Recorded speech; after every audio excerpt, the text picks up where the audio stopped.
Telugu capital భక్తి టీవీకి స్వాగతం సుస్వాగతం. నేను శ్రీలక్ష్మి.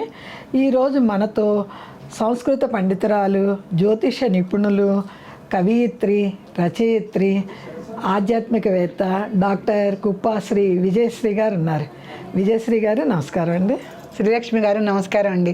విజయశ్రీ గారు లలిత అష్టోత్తర శతనామావళిలో 18 నామాలు పూర్తి చేసుకున్నాం. ఈరోజు 19వ నామం వివరిస్తారా?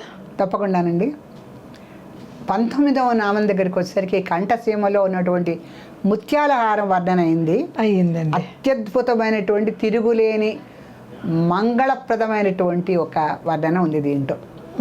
ఎందుకంటే స్త్రీలకు ఎన్ని ఆభరణాలున్నా మంగళసూత్రంతో విలువనిచ్చేటువంటిది, కాంతినిచ్చేటువంటిది, శోభనిచ్చేటువంటి ఆభరణం ఇంకోటి లేదండి. ఆ మాంగళ్యం పడ్డ వెంటనే పసుపు తాడు వేసుకొని మంగళసూత్రాలు ఉన్న ఆ స్త్రీకి ఎంతో అందం వస్తుంది. దాంట్లో వచ్చేటువంటి అందం ఏ ఇతరమైన ఆభరణాలతోనూ రాదండి. అందుకని గిరీశబద్ధ మాంగళ్య మంగళాయ నమో నమః.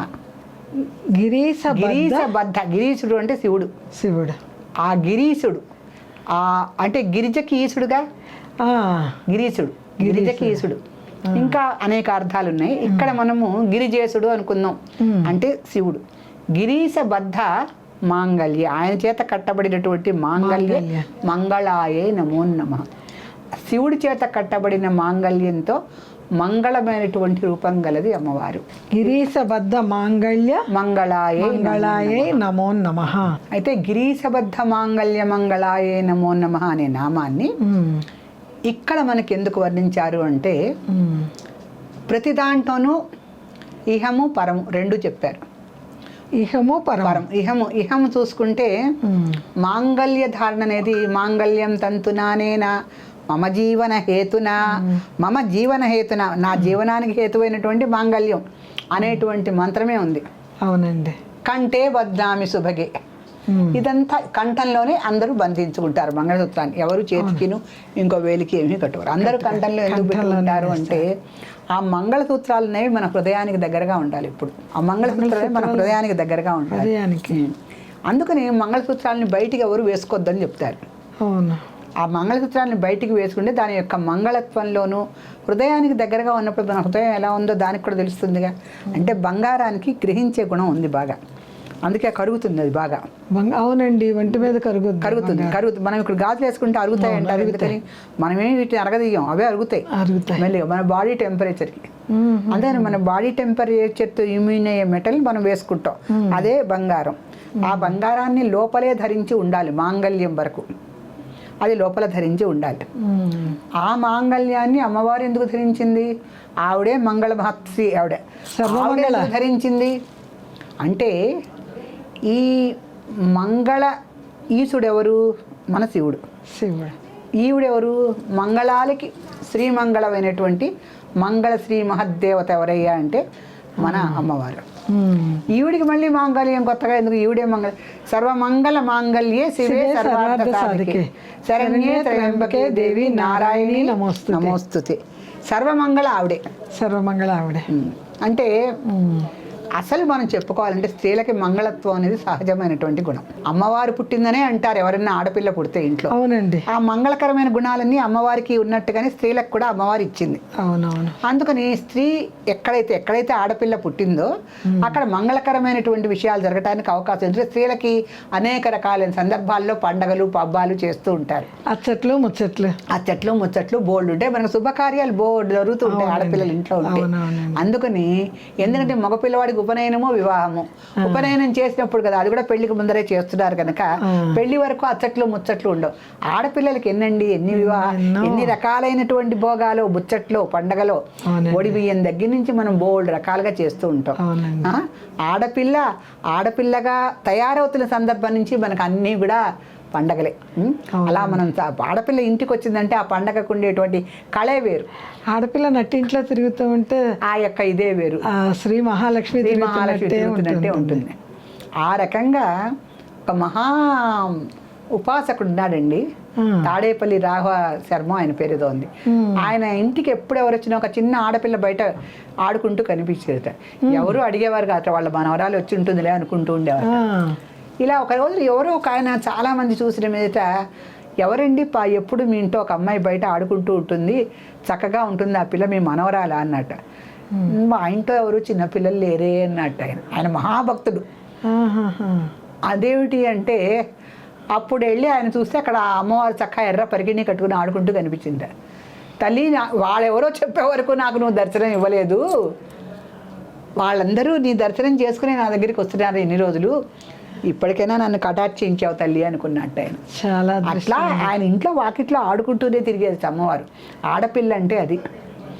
ఇక్కడ అమ్మవారు చక్కగా మంగళసూత్ర ధారణ గురించి ఎందుకు చెప్తుందంటే, స్త్రీలకి చట్ట ప్రకారం, న్యాయ ప్రకారం, మన భారతీయ సంప్రదాయ ప్రకారం మాతృత్వాన్ని ఇచ్చేది మంగళసూత్రం అండి. మాతృత్వాన్ని ఇచ్చేది మంగళసూత్రం. వివాహం అయిన తర్వాత కదా మాతృత్వాన్ని వాళ్ళు సంపాదించుకునేది. అందుకని మంగళసూత్ర ధారణ అనేది మాతృత్వం అనేటువంటి మహత్తర వరాన్ని స్త్రీలకు ప్రసాదిస్తుంది. అందుకనే ఆ ముహూర్తానికి అంత పవిత్రత. పెళ్లి ముహూర్తం అంటే జాగ్రత్తగా ఆలోచించి పెడతారు. రేపు పొద్దున పిల్లా పాపలతో ఆ ఇల్లు కలకల్లాడుతూ ఉండాలి, పుత్ర పౌత్రాభివృద్ధి రస్తు అని కూడా దీవిస్తారు. మళ్ళీ ఆ స్త్రీయే మూల కారణం అన్నిటికీను. ఇవాళ రోజున ఒక ఆడపిల్ల పెళ్లి చేసుకొని మన ఇంటికి వస్తుందంటే అన్ని పండగలు, పబ్బాలు, మంగళ కార్యాలతో పాటు వంశాభివృద్ధి కూడా ఆవిడ చేతుల్లోనే ఉంది. అవును కదా, వంశాభివృద్ధి కూడా ఆవిడ చేతులు. మరి ఈ మంగళసూత్రం యొక్క పవిత్రత, మహత్యము, ప్రభావము ఎంత ఉంటుంది. ఈ మంగళసూత్రం మరి అమ్మవారు ఎందుకు ధరించింది అంటే, ఈ మంగళసూత్రంలో ఉండేటువంటి ప్రధానమైన విషయం ఏమిటంటే, మామూలుగా స్త్రీలు శుభకర్లు అంటే వాళ్ళు శుభమైన పిల్లలు. ఎక్కడైనా ఒక స్త్రీ వచ్చి కూర్చుందంటే, పెళ్లి కాని పిల్ల అవచ్చు, అయిన వాళ్ళు అవచ్చు, అది శుభంగా చక్కగా వచ్చి కూర్చుందమ్మా అని అనుకుంటాం మనం. ఆ శుభగుణాలన్నీ ఆడపిల్లల్లో ఉంటాయి. దీనికి మంగళత్వాన్ని చేకూర్చాలంటే అమ్మవారు తాను మంగళ కథ అయినప్పటికీ కూడా నేను ఎప్పుడూ కూడా సర్వమంగళగా ఉండాలి, సర్వకాల సర్వావస్థల్లోనూ మంగళగా ఉండాలి, సర్వావస్థల్లో నేను మంగళ రూపిణిగానే ఉండాలి, ఉంటే కదా నా భక్తుల్ని నేను కాపాడుకునేది, అంతే కదా అని చెప్పి ఆవిడేం చేసింది, గిరీశబద్ధ మాంగళ్య మంగళాయ నమో నమ, శివుడి చేత చక్కగా మాంగళ్య ధారణ చేయించుకుని వివాహం చేసుకుంది. చక్కటి వివాహంలో మాంగళ్య ధారణతో ఆవిడ ప్రకాశిస్తూ ఉంది.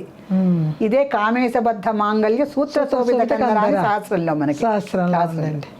అందుకని అక్కడ కామేశుడు కట్టాడన్నా, అక్కడ గిరీశుడు కట్టాడన్నా ఆవిడ మంగళసూత్ర ధారణ చక్కగా చేయించుకుంది. పచ్చని మాంగళ్యం ధరించినటువంటి చక్కని అమ్మవారు మనకి. ఈవిడ ఎందుకు ధరించింది అంటే, తాను పవిత్రమై జన్మత అమ్మవారు పవిత్రురాలే. అదే మన హిమాచల మహావంశ పావనాయ నమో నమ, పుట్టిన వంశాన్నే పావనం చేసేసేది. ఇంకా లోక పావనత్వమే కదంతాను. కాకపోతే ఈవిడ ఎందుకంటే సర్వమంగళ ఎప్పుడైందంటే, క్షీరసాగర మథనంలో విషం వచ్చిందిగా, అనే కంఠం వచ్చింది, అదేంటి గరళం వచ్చింది. ఆ గరళాన్ని ఎవరు తాగితే ఎవ్వరు తాగరన్నారు. అమృతానికైతే పోట్లాడుకున్నారు. కానీ ఇప్పుడు కొంతమంది చెప్తూ ఉంటారు, దేవతలు కూడా మనలాగానే పోట్లాడుకుంటూ ఉంటారు. మరి అమృతానికి అందరు ఎగబడ్డారు కానీ విషయానికి ఎవరు ఎగబడ్డారు. అందరూ కలిసి విష్ణుమూర్తి దగ్గరికి, బ్రహ్మదేవుడి దగ్గరికి వెళ్ళటం మామూలేగా. అయితే దీనికి శివుడు తప్ప ఎవరికి భరించే శక్తి లేదని చెప్పారు. అప్పుడు ఒక చక్కటి శ్లోకం పోతన రాశారు. ఏమనండి, మింగినది శివుడు, మింగమన్నది సర్వమంగళ, మంగళసూత్రము తానెంత నమ్మినదు. మామూలు మాటలతో రాశాడండి ఆయన. ఈ పద్యం ఎంత అద్భుతమైన పద్యం అంటే చెప్పండి. మింగినది శివుడు, మింగమన్నది ఎవరు? సర్వమంగళ. అంటే నా ఇష్టం, నేను విషం తాగేస్తాను అనలే ఆయన. చూపు చూశాడు అటువైపు, పర్మిషన్ ఇవ్వమని. విశ్వమాత కదా ఎంతైనా. అందుకని అమ్మవారి వంక చూశాట, అనుమతిని ఇవ్వమ్మమ్మ తల్లి అని. అంటే ఆవిడ మింగమన్నది సర్వమంగళ, మింగేసే పర్వాలే అంటే ఆమెకు అంత నేను సర్వమంగళ, నువ్వు ఎన్ని తాగినా నేను మంగళంగానే ఉంటా, నువ్వు తాగు అంది. ఆ చూపులో ఆయన ధైర్యంగా శుభ్రంగా తాగేసి, ఆయన ఆలోచన జీవుడు తాగబందని తాగేసి నేను మింగేస్తే కష్టం అని ఇక్కడే పెట్టుకున్నాడు పాపం కంఠంలోనే. ఇక్కడంతా సృష్టి జీవులు ఉన్నారుగా, ఇప్పుడే లయం చేస్తే ఎట్లా?